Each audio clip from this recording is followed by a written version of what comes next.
E aí pessoal, tudo bem com vocês? Como é que vocês estão? Vocês já pararam para assistir aquele filme que tem uma trama tão envolvente que vocês não conseguem parar de assistir ele? Quando vocês reassistem ele, vocês querem ver ele de novo, e de novo, e de novo, e de novo? O filme dessa semana então é feito exatamente para vocês. Roda a vinheta!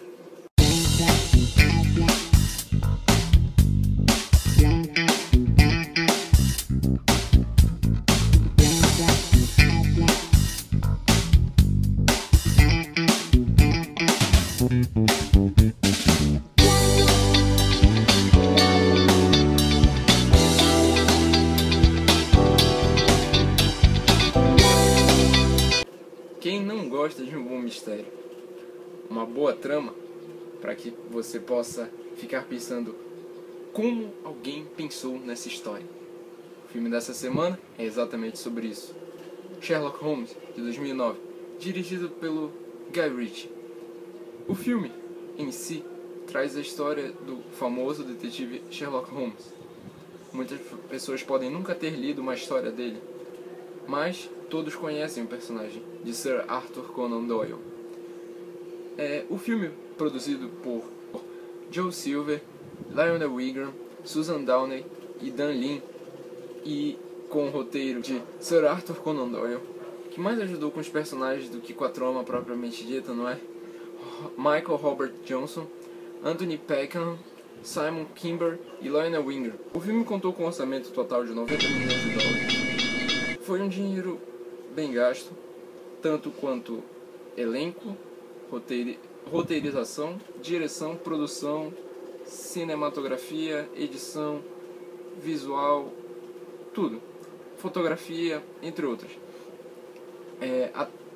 O filme contou com a participação de Robert Downey Jr. como o grande detetive Sherlock Holmes, Jude Law como o médico e ex-soldado John Watson, Rachel McAdams como Irene Adler, o principal foco romântico e ladra especializada, e também Kelly Reilly como Mary Morstone, a noiva de John Watson. Errou! Eddie Marsan como Inspetor Lestrade, da Scotland Yard, e Lord Blackwood. Não, esse não é o nome dele. E Mark Strong como Lord Blackwood, o vilão principal do filme. Pelo menos desse. Mas vamos deixar Sherlock Holmes 2 para outro dia, não é? A trama do filme começa com um caso relativamente simples na carreira de Sherlock Holmes, que seria ir atrás de um praticante de magia negra, prendê-lo e levá-lo à justiça. E foi o que eles fizeram. Salvaram a última moça das 5 que iria ser assassinada por ele.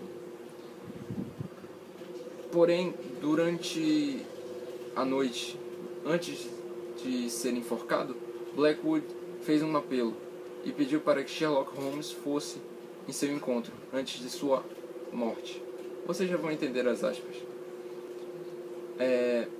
E a conversa entre Sherlock e Lord Blackwood revela bastante sobre a trama do filme, sobre o que nós podemos esperar daquele ponto em diante. E após a conversa entre Sherlock e Blackwood, Blackwood é levado para a forca e é morto. Quer dizer, ele é enforcado. E John Watson é o médico legista e dá ele como morto. Alguns dias se passam e depois da morte de Blackwood, e Sherlock e Watson recebem a visita da Scotland Yard, dizendo que o coveiro viu Blackwood se levantar da tumba. Exatamente.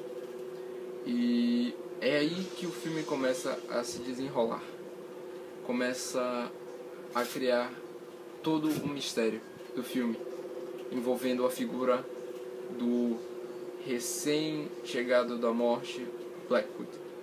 O filme em si fica envolto numa atmosfera de misticismo, um pouco de raciocínio lógico, mistério policial E é uma atmosfera muito legal de ser criada no filme, principalmente no filme de Sherlock Holmes. Eles souberam aproveitar bem essa atmosfera, eles jogaram muito bem com os personagens, com a trama, com os efeitos especiais que ajudaram bastante a construir esse mundo do século XIX. E todo o personagem do Sherlock Holmes se sustenta durante o filme.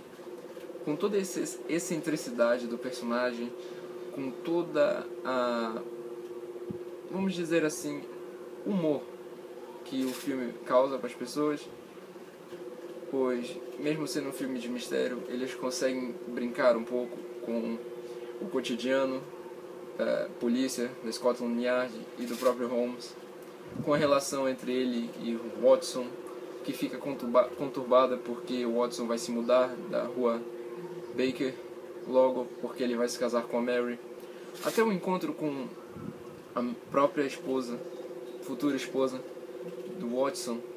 É muito engraçado e é um tanto quanto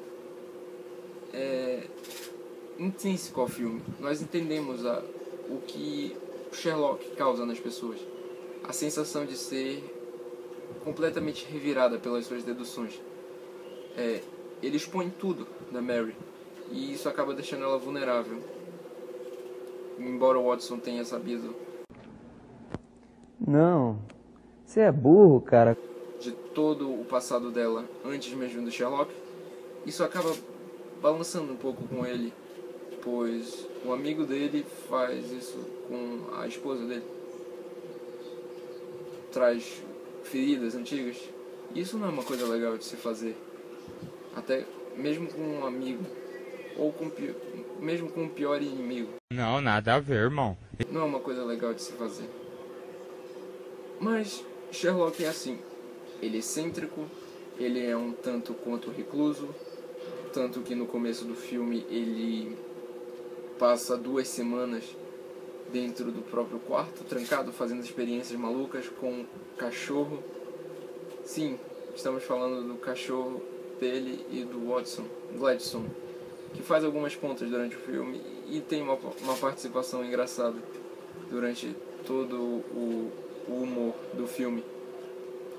E todo o clímax do filme se dá em função do que foi construído. Toda a luta entre Sherlock e Blackwood no final do filme é o ápice de toda a batalha interna entre o Sherlock, ele mesmo, Sherlock e Blackwood. Pode-se dizer até que é uma batalha mental entre os dois, pois Sherlock quer entender o que está acontecendo, mas as peças não parecem se encaixar. Até certo ponto, nós achamos que ele está perdido. Mas, na realidade, no final do filme, ele prova o contrário, que ele sempre soube o que ele estava fazendo. E esse é o legal de Sherlock Holmes. Ele pega todos os pequenos detalhes e vê aonde eles se aplicam na trama, aonde tudo aquilo se liga, se encaixa. E esse é um dos motivos para eu adorar tanto Sherlock Holmes. Ele consegue perceber os mínimos detalhes e fazer com que eles sejam de tamanha importância que nós não conseguimos entender num primeiro momento. E é isso que ele fala para Mary durante o filme. Ele fala que os pequenos detalhes são os mais importantes, pois são eles que revelam as grandes coisas. E ele tá certo. Mas durante todo o filme, o humor, a trama, o mistério, tudo isso fica encoberto na figura de um personagem que eu vou deixar para falar outro dia, que ele faz parte da história de Sherlock Holmes, do Sir Arthur Conan Doyle. E o filme é muito divertido, ele realmente prende a gente do começo ao fim. A trilha sonora do Hans Zimmer foi muito bem feita, foi muito bem composta por ele, combina muito com toda a atmosfera criada durante as filmagens. E parece que todos os personagens se encaixam muito bem durante a trama. E isso é muito legal de se fazer no filme, de verdade. Embora o filme tenha recebido várias críticas positivas, ele recebeu muitas críticas negativas, o que deixou ele meio a meio. Muitas pessoas gostaram, muitas pessoas não gostaram, o que eu não entendo. O filme foi tão bem feito, tão bem produzido, tão bem escrito. Realmente é um filme muito bom de se assistir. Mas eu não entendo o que eles possam ter visto de errado, pois o filme em si, ele é uma inovação. Foi uma inovação na época para os filmes de mistério e de suspense. Ele criou toda uma nova figura para o Sherlock Holmes. Ele apresentou Sherlock Holmes para as novas gerações. E, na minha opinião, isso é o correto a se fazer. Eu não sou velho, eu tenho 16 anos, mas eu acho que fazer com que as crianças de hoje em dia conheçam o Sherlock Holmes é dar um pontapé inicial na leitura, na iniciação da leitura de clássicos tais como Sherlock Holmes, qualquer livro do Júlio Verne, Edgar Allan Poe, entre outros. Até Stephen King, Dan Brown para quem é mais novo. Esses são os tipos de livros que são conhecidos como fundamentais para a criação de um filme de mistério. Toda a trama, toda a engenhosidade da coisa. O que eu tô falando? 6.5 hours later. Eu acho que eu tava falando groselha. O filme é legal, o filme é muito bacana, é muito divertido. Tem vários atores bem conhecidos. Tem toda a atmosfera que as pessoas gostam de ser surpreendidas, de serem motivadas a buscar, a pensar, a refletir sobre o filme que elas acabaram de assistir, o que muitos filmes não fazem hoje em dia. E por isso que Sherlock Holmes é um marco na inovação de filmes de mistério. Todo filme de mistério atual deve seguir, em parte, alguma coisa do que foi aproveitado no Sherlock Holmes. Pode ser a trama, a atmosfera criada pelos roteiristas, o caminho trilhado pelos diretores, qualquer coisa. Qualquer filme de mistério hoje em dia tem que se basear no que Sherlock Holmes fez em 2009. Eles tiveram uma continuação em 2012, Sherlock Holmes, um jogo de sombras. E esse filme foi ainda melhor que o primeiro. E quando eu assisti ele, eu não acreditei que eles pudessem tornar aquilo melhor. Todo o universo criado por eles foi melhorado, foi ampliado, e isso foi uma coisa muito legal de se fazer. E, bem, eu vou ficando por aqui, e eu espero que vocês tenham gostado desse vídeo. Eu posso ter me enrolado bastante dessa vez nesse vídeo, mas ainda estou pegando a manha de fazer essas edições, esses vídeos.